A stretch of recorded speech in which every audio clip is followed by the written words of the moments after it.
El tacón golpeó la madera con rabia. Sol Vega, de 9 años, no bailaba para los turistas, bailaba contra el tiempo. En el tablao abarrotado de Triana, el aire era espeso y olía a vino derramado y a sudor. Los extranjeros aplaudían, lanzaban monedas a un sombrero de paja puesto en el suelo, pero no entendían. Creían que veían arte, pasión, la famosa furia andaluza. No veían la verdad. No veían que cada giro era una súplica, que cada zapateado era un golpe contra la puerta de un hospital, que el braceo, lento y majestuoso, era el de una niña que intentaba sostener el mundo de su madre sobre sus pequeños hombros. Sol mantenía la barbilla alta, la mirada fija en un punto invisible de la pared del fondo.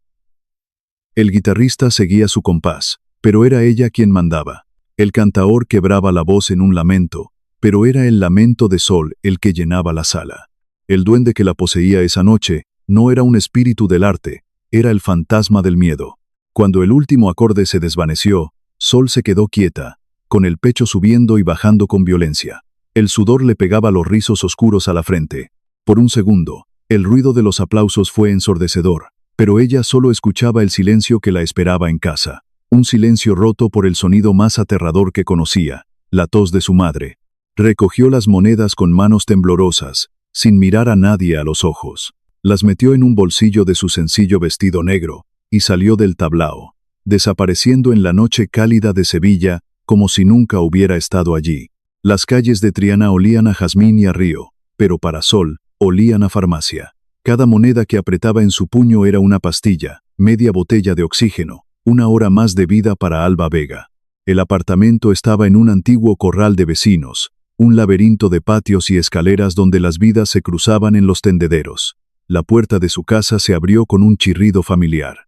Dentro, la penumbra apenas era rota por una pequeña lámpara. Y allí, en un sofá hundido, estaba Alba. Alba Vega había sido una diosa del flamenco. Sus fotos llenaban las paredes, imágenes en blanco y negro de una mujer de fuego con los ojos llenos de vida. Ahora, esa misma mujer era una sombra frágil envuelta en mantas, incluso en el calor andaluz. Su belleza seguía allí, pero era una belleza herida, como la de una flor a punto de marchitarse. «Mamá». La voz de Sol fue un susurro. Alba abrió los ojos y trató de sonreír. La sonrisa no le llegó a los ojos. «Estás en casa, mi vida, ¿cómo ha ido?». Sol no respondió. Se arrodilló junto al sofá y abrió la mano. Las monedas brillaron bajo la luz de la lámpara. Alba las miró, y sus ojos se llenaron de una tristeza infinita. «No deberías estar haciendo esto, Sol. Eres una niña. Tengo que hacerlo». Sol dejó las monedas en la mesita, junto a una fila de frascos de medicinas. Luego, el sonido que Sol tanto temía llenó la habitación. Una tos seca, profunda, que sacudía el cuerpo de Alba y le robaba el aire. Sol corrió a la cocina, llenó un vaso de agua y se lo llevó. Las manos de su madre temblaban al cogerlo. «Estoy bien, cariño. Es solo la noche», mintió Alba, como mentía siempre. Pero Sol sabía la verdad. La fibrosis pulmonar no era la noche. Era un ladrón que entraba en el cuerpo de su madre y le robaba el aliento, día a día, pedazo a pedazo. Sol se sentó en el suelo y apoyó la cabeza en las rodillas de su madre. Las facturas del hospital estaban apiladas en la mesa de la cocina, formando una pequeña torre de papel y miedo. Cada sobrellevaba impresas palabras que Sol había aprendido a odiar: urgente, último aviso, pendiente de pago. Los médicos habían sido claros. Alba necesitaba un trasplante de pulmón, una operación que costaba más dinero del que Sol podía imaginar, una operación que no cubría la sanidad pública con la urgencia que necesitaban. Era un lujo, le habían dicho a Alba, el lujo de respirar. Sol cerró los ojos y se concentró en el latido del corazón de su madre, un ritmo lento y esforzado bajo su oído. Bailaría todas las noches. Bailaría hasta que sus pies sangraran si era necesario. Pero sabía, en el fondo de su pequeño y viejo corazón, que las monedas de los turistas nunca serían suficientes. Necesitaban un milagro. El milagro apareció al día siguiente, pegado en la pared de una calle principal de Sevilla. Sol había salido a comprar el pan, caminando con la cabeza gacha, cuando un destello de color le llamó la atención. Era un cartel enorme, brillante, casi agresivo en su promesa de gloria. El alma de Andalucía. Las letras doradas brillaban bajo el sol. Debajo, la imagen de un hombre con un traje impecable y una guitarra entre las manos. Su rostro era famoso en toda España. Ricardo, el maestro Montoya, el guitarrista flamenco que había conquistado el mundo, el productor que convertía a jóvenes artistas en estrellas. Y al lado de su rostro, las palabras que hicieron que el corazón de Sol se detuviera. Gran premio. El contrato de oro y 200.000 euros. 200.000 euros. Sol leyó la cifra una y otra vez. No era un número, era una palabra. La palabra era trasplante. La palabra era vida. La palabra era mamá. Arrancó un pequeño anuncio del borde del cartel, uno con las fechas y la dirección de las audiciones, y corrió como nunca antes había corrido. No sintió el calor del pavimento, no vio a la gente que se apartaba de su camino. Solo veía la cara de su madre, sonriendo de nuevo, respirando hondo, con el aire llenando sus pulmones como una canción. Entró en el apartamento sin aliento, con el papel arrugado en la mano. Mamá, mira, lo encontré. Alba cogió el papel. Sus ojos recorrieron las palabras y su rostro, ya pálido, perdió todo el color que le quedaba. El nombre de Ricardo Montoya pareció quemarle los dedos. Sol vio un destello de dolor tan antiguo y profundo en la mirada de su madre que la asustó. No, Sol, dijo Alba, con una voz extrañamente firme. Dejó el papel sobre la mesa como si fuera veneno. Ese mundo no es para ti. Pero, mamá, es el dinero, es la operación. Alba la miró, y por primera vez, Sol vio miedo en los ojos de la mujer más valiente que conocía. No es solo dinero, mi vida, es él, Ricardo Montoya, él es el juez principal. Ese hombre, ese mundo te romperá en 1000 pedazos. No dejaré que te hagan lo mismo que... Alba no terminó la frase. Se llevó una mano al pecho, como si una vieja herida se hubiera abierto de repente. Durante años, Sol había sentido que había una parte de la vida de su madre que era un cuarto cerrado con llave. Un dolor del pasado del que Alba nunca hablaba. Y ahora, el nombre de un hombre en un cartel parecía ser la llave de esa puerta.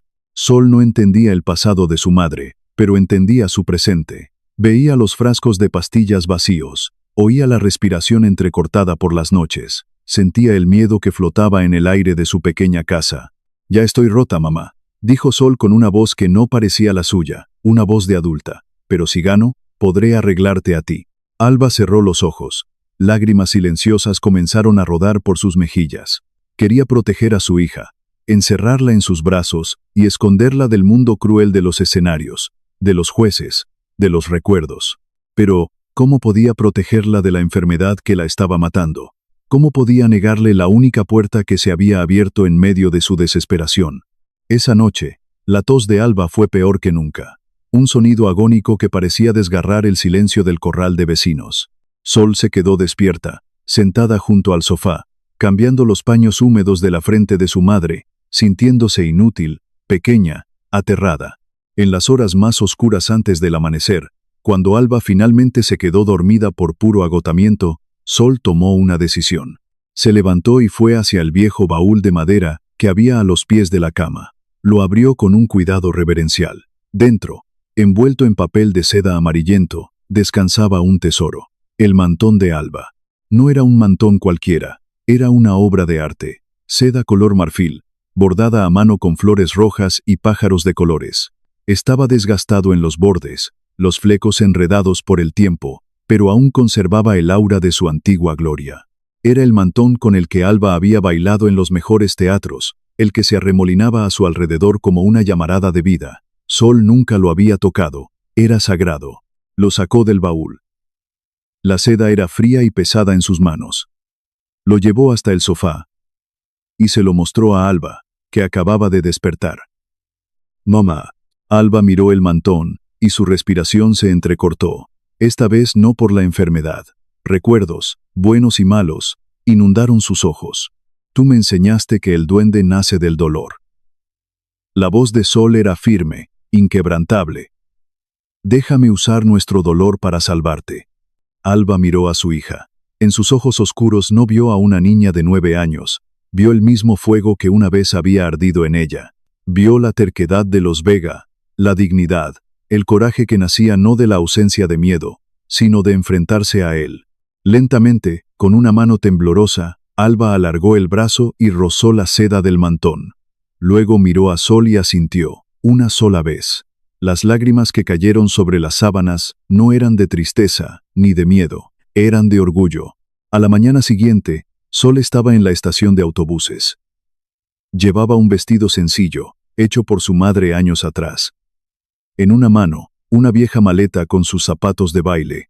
En la otra, apretado contra su pecho, el mantón doblado. Era una figura pequeña y solitaria en medio del bullicio de la mañana. Una niña camino de un teatro enorme en Sevilla. No iba a una audición, iba a la guerra, y el mantón de su madre era su única armadura. El vestíbulo del teatro era un caos de ruido y nervios. Sol Vega se sintió como un pajarillo caído en medio de un desfile de pavos reales. Había niñas de su edad con vestidos de volantes tan elaborados que parecían tartas de boda. Sus cabellos estaban recogidos en moños perfectos, sus rostros maquillados con un esmero profesional. A su alrededor, un enjambre de padres, madres y profesores de baile daban instrucciones de última hora. «Relaja los hombros, Lucía. Recuerda el braceo que ensayamos», le decía un hombre con bigote a una niña que llevaba más flores en la cabeza que un jardín botánico. «No olvides sonreír a los jueces, cariño». «Sonrisa», susurraba una mujer a su hija, ajustándole un pendiente de brillantes. Sol se apretó contra la pared, sintiéndose invisible, y al mismo tiempo, demasiado visible. Su vestido era sencillo, de un color oscuro y liso, su pelo, recogido en una simple coleta. Sus zapatos de baile, guardados en una funda de tela gastada, eran buenos, pero viejos. No tenía a nadie que le diera consejos, ni que le ofreciera una botella de agua, ni que le secara el sudor de la frente. Estaba sola. La soledad era un sentimiento familiar, pero aquí, en este lugar lleno de familias, pesaba más que nunca. Se acordó de su madre, de la mirada preocupada que tenía cuando se despidió de ella en la puerta. Alba había querido venir, pero el esfuerzo del viaje habría sido demasiado para sus pulmones enfermos. «Quédate quieta, mi vida, respira hondo y baila desde dentro», le había dicho. «Es lo único que importa». Sol buscó un rincón tranquilo y se sentó en el suelo de mármol frío, abrazando la funda de sus zapatos. A su lado, un grupo de padres comentaba en voz baja sobre los jueces. El nombre que todos repetían con una mezcla de miedo y admiración era el de Ricardo Montoya. «Dicen que es implacable, que puede destrozar a un artista con una sola mirada», oyó decir a una mujer. «Pero si le gustas, si ve algo en ti, te convierte en una estrella», respondió un hombre. «Es el maestro por algo. No busca técnica, busca verdad, busca el duende». Sol tragó saliva. Duende. Su madre siempre le había hablado de eso. No es algo que se aprende, Sol, es algo que se tiene o no se tiene. Nace del alma, de lo que has vivido, de lo que has perdido. Sol se preguntó si el duende sería suficiente. Si un hombre como Ricardo Montoya, que vivía en un mundo de lujo y fama, podría entender el duende que nacía de contar monedas para comprar medicinas. Se sentía inquieta. El aire del teatro, a pesar del aire acondicionado, le parecía denso, cargado de ambición. Se levantó y empezó a caminar por los pasillos, buscando un respiro. Fue entonces cuando lo vio, en un rincón apartado del vestíbulo. En una pantalla de televisión, retransmitían una entrevista antigua, y allí estaba él, Ricardo el maestro Montoya. Era más joven, con el pelo más oscuro y una mirada intensa. Hablaba con una pasión que Sol no esperaba. «El flamenco no es un espectáculo», decía en la pantalla. «Es una forma de vida. Nació en Andalucía, en los patios de vecinos como el mío, de la mano de gente que no tenía nada más que su voz para gritar su dolor y su alegría. Perder eso, comercializarlo hasta que pierda el alma, es una traición». Sol se quedó paralizada. ¿Un patio de vecinos como el mío? Este hombre famoso, que ahora juzgaba a los demás desde un trono de oro, venía de un lugar como su casa. La idea le pareció increíble. De repente, una puerta se abrió y varios hombres con trajes salieron a un balcón interior que daba al vestíbulo, y en medio de ellos estaba él. El Ricardo Montoya de ahora, impecablemente vestido con un traje gris, el pelo canoso en las sienes, el rostro bronceado y una expresión de aburrimiento controlado. No se parecía en nada al joven apasionado de la entrevista. Parecía un rey en su castillo, mirando a sus súbditos desde arriba. Sus ojos recorrieron la multitud de concursantes sin detenerse en nadie. Para él, solo eran números, caras anónimas llenas de una esperanza que él probablemente consideraba ingenua.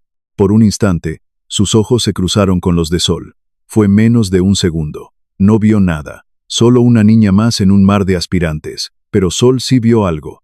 Vio una frialdad, una distancia que la heló por dentro. Este hombre no entendería su historia.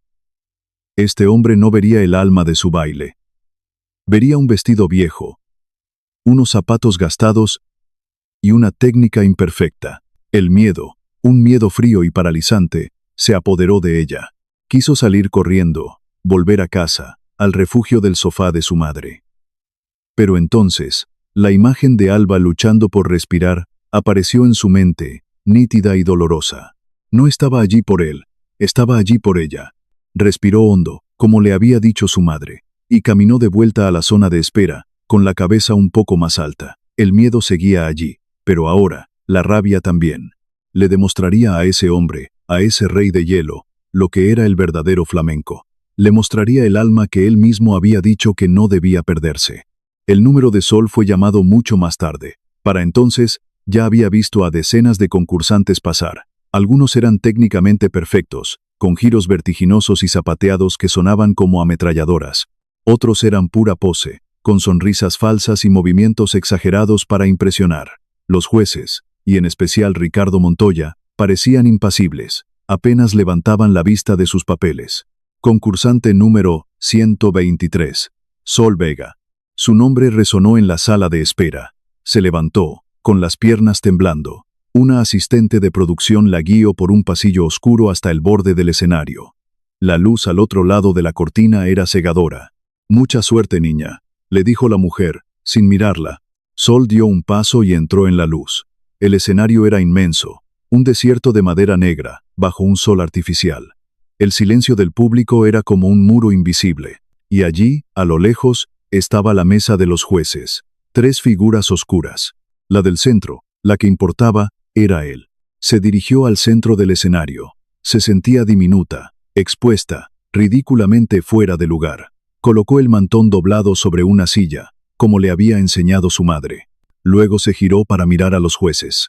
Ricardo Montoya levantó la vista, con una expresión de leve interés. «Vaya, una de las de la vieja escuela», dijo, su voz amplificada por los altavoces. «¿Qué vas a bailar para nosotros, pequeña?» Sol levantó la barbilla. «Una solea». Una ceja de Ricardo se arqueó. «Una solea. Eso es muy ambicioso para alguien de tu edad. Es el palo más profundo, el más doloroso. ¿Qué sabe una niña de 9 años sobre el dolor?» Sol no respondió con palabras. Su respuesta fue el silencio. Un silencio cargado de todas las noches en vela, de todas las monedas contadas, de todo el miedo contenido. Miró directamente a los ojos de Ricardo Montoya, y en su mirada no había súplica, sino desafío. La guitarra comenzó a sonar, con los acordes lentos y solemnes de la solea. Sol cerró los ojos por un instante. No pensó en los jueces, ni en el público, ni en el dinero. Pensó en su madre, y empezó a bailar. No era un baile bonito, no era un baile para agradar. Era un baile áspero, visceral, nacido de la tierra y de la pena. Cada movimiento de sus brazos contaba la historia de una espera. Cada golpe de sus pies era la rabia contra una injusticia. Sus giros no eran rápidos, eran lentos, como si estuviera luchando contra algo invisible que la retenía. Era el baile de su madre, el estilo de Alba Vega, un estilo que Sevilla no había visto en años, un flamenco puro, sin adornos, que hablaba directamente al corazón. En la mesa de los jueces, algo cambió. Ricardo Montoya, que había estado recostado en su silla, se inclinó hacia adelante. Dejó caer el bolígrafo sobre la mesa. Su rostro había perdido toda su compostura profesional. Estaba pálido. Ese braceo, ese giro de muñeca, ese quiebro de la cintura, no era posible. Era como ver a un fantasma. El fantasma de una mujer a la que había amado, el fantasma de un arte que él mismo había abandonado por los contratos y las giras internacionales. La niña no estaba imitando un estilo. Lo llevaba en la sangre. Los otros jueces se miraban, asombrados. El público estaba en un silencio absoluto, hipnotizado. No estaban viendo a una niña prodigio. Estaban presenciando algo mucho más extraño y poderoso. Estaban viendo el duende en su estado más puro. Una canalización de generaciones de dolor y orgullo a través del cuerpo de una niña de 9 años. Sol cogió el mantón, En sus manos, no era un trozo de tela. Era un capote de torero, un ala de pájaro herido, un sudario. Lo movió a su alrededor, y la seda dibujó en el aire la historia de la gloria y la caída de su familia. El baile terminó. Sol se quedó inmóvil, con el pecho agitado, la mirada clavada en la oscuridad del teatro. El sudor le recorría la cara como lágrimas. El silencio se prolongó durante varios segundos, denso, pesado. Luego, estalló. No fueron los aplausos educados de antes. Fue una ovación cerrada, un rugido que surgió de las entrañas del teatro. La gente se puso en pie, muchos con lágrimas en los ojos, sin saber muy bien por qué. Pero Ricardo Montoya no aplaudía. Se quedó sentado, mirando a Sol como si hubiera visto una aparición. Lentamente, con la mano temblando, acercó el micrófono a su boca. Su voz, cuando habló, no era la del juez famoso. Era un susurro roto, cargado de una incredulidad dolorosa, que resonó en todo el auditorio. Niña, ¿cómo te llamas? ¿Quién es tu familia? La pregunta de Ricardo Montoya cortó el aire del teatro con la frialdad de una navaja. La atronadora ovación del público se desvaneció, convirtiéndose en un murmullo expectante. Las luces del escenario parecían concentrarse en Sol, haciéndola sentir aún más pequeña, más expuesta. La gente ya no miraba a una bailaora, miraba el comienzo de un drama cuyo guión desconocían. Sol mantuvo la mirada fija en el hombre de la mesa. Su pregunta no había sido sobre su compás, ni sobre su técnica. Había sido sobre su sangre, y en Triana, la sangre lo era todo. El miedo que había sentido antes se transformó en una oleada de orgullo terco, un legado de su madre y de todas las mujeres Vega que la precedieron. Respiró hondo, y el aire que entró en sus pulmones pareció llevar el peso de generaciones. Su voz, cuando respondió, no fue la de una niña asustada, sino la de alguien que reclama su lugar en el mundo. Soy Sol Vega, dijo, con una claridad que resonó en el silencio absoluto, hija de Alba Vega, la bailaora. El nombre cayó en el teatro como una piedra en un pozo. Para la mayoría del público, no significaba nada, un nombre más. Pero para Ricardo Montoya, fue una bala. Sintió el impacto físico en el pecho, un golpe sordo que le robó el aire. Alba Vega, un nombre que había enterrado bajo 10 años de éxito, de giras mundiales, de aplausos vacíos. Un nombre que susurraba en sueños de los que despertaba sudando y solo. El mundo cuidadosamente construido de Ricardo se hizo añicos. El traje caro de repente le apretaba. Las luces del escenario le quemaban. Las caras de los otros jueces se volvieron borrosas. En su mente, ya no estaba en un teatro de Sevilla. Estaba en un pequeño patio de Triana, en una noche de verano, con el olor a jazmín y el sonido de una guitarra. Veía a una joven de ojos de fuego, riendo, mientras le prometía que nunca la dejaría, que su arte sería para ella, que construirían un futuro juntos.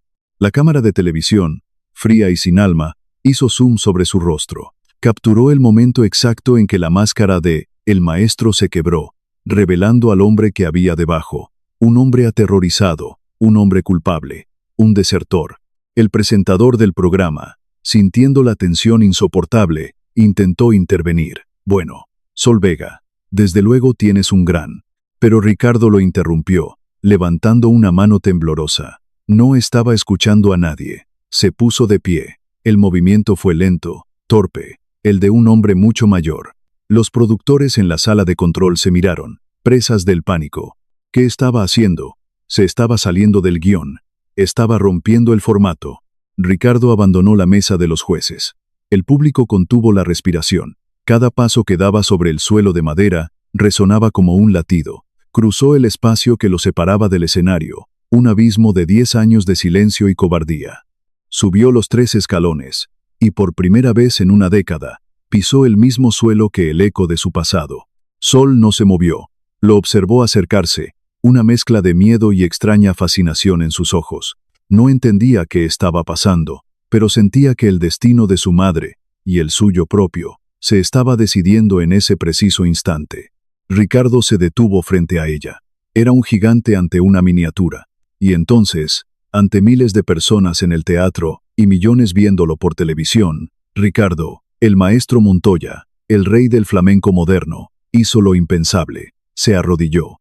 Se arrodilló ante la niña, hasta que sus ojos quedaron al mismo nivel. Las lágrimas que había estado conteniendo ahora, corrían libremente por su rostro. Tu madre, comenzó a decir, con la voz rota. Tu madre, ella bailaba esa solea con un alma que el mundo ha olvidado. Miró a Sol, y en sus ojos, vio el reflejo de los de Alba, la misma fuerza, la misma herida. Y tú la has traído de vuelta. No has bailado, niña, has dicho la verdad. El público no entendía todas las palabras, pero entendía el lenguaje universal de un hombre roto. Ricardo se llevó una mano al corazón. Esto no es una audición, anunció, su voz temblando pero clara, dirigiéndose a los otros jueces, a las cámaras, al mundo. Esta niña no es una concursante, es un legado. Se levantó, se giró hacia el público, y declaró con una fuerza que sorprendió a todos. La búsqueda ha terminado. El alma de Andalucía, es ella.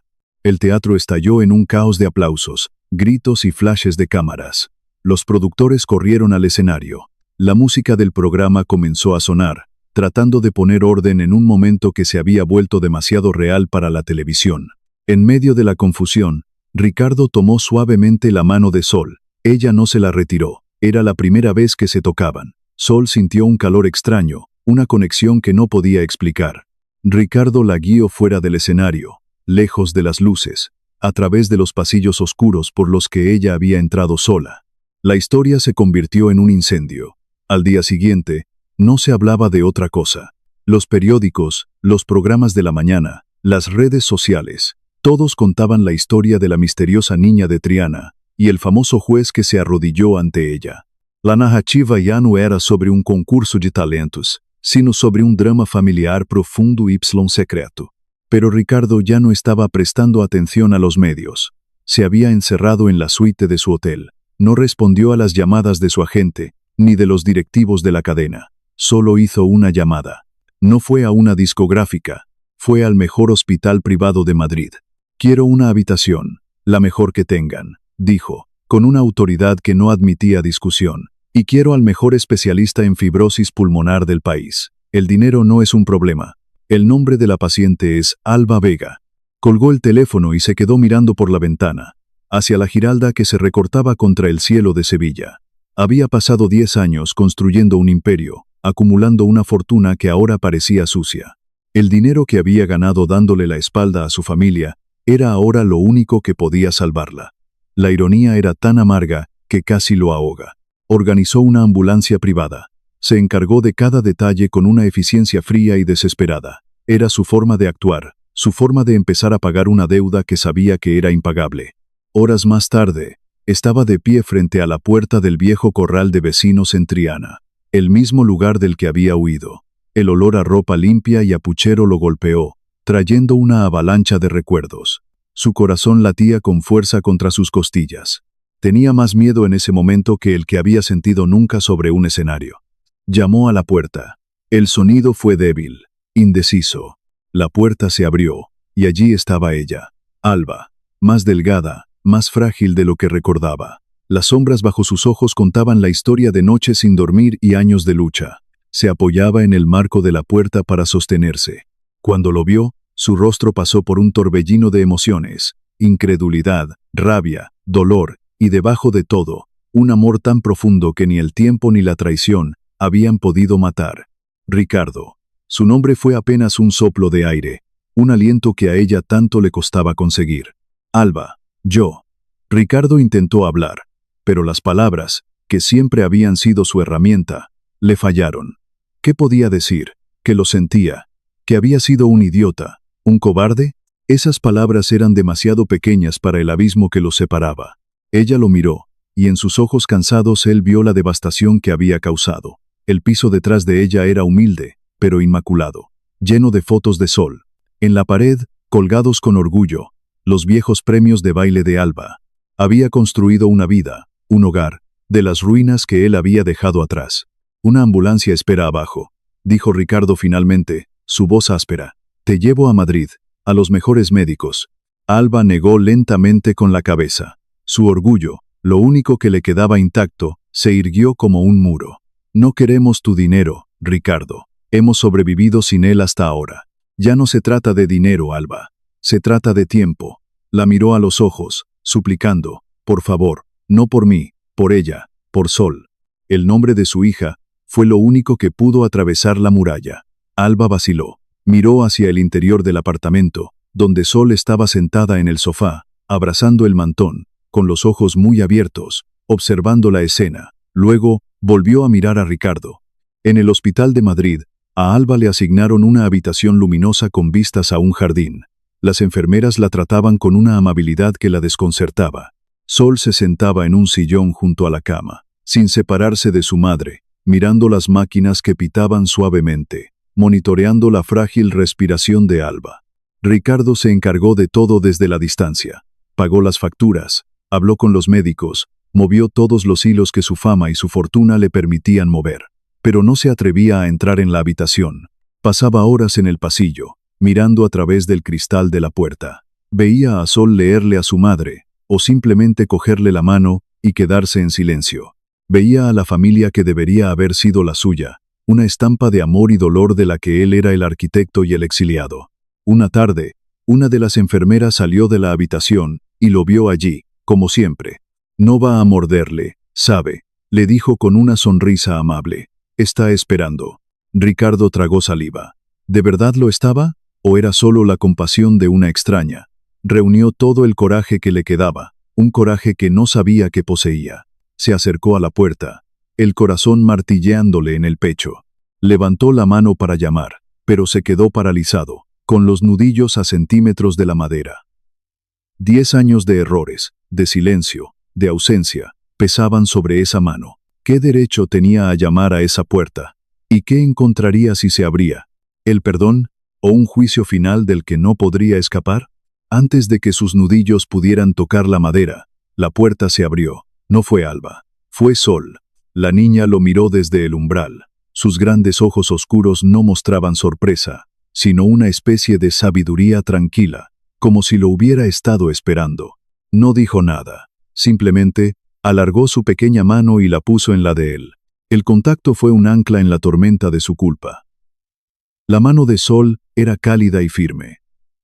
Lo guió hacia dentro de la habitación, cruzando el umbral que él solo no se había atrevido a pisar. El interior olía a antiséptico y a flores. Alba estaba semi-incorporada en la cama, mirando hacia la ventana. Se giró lentamente al oírlos entrar. Sus ojos se encontraron con los de Ricardo, y por un momento, el aire se volvió tan denso que era difícil respirar. Sol no soltó la mano de su padre. Se quedó entre los dos, un puente viviente sobre un abismo de silencio.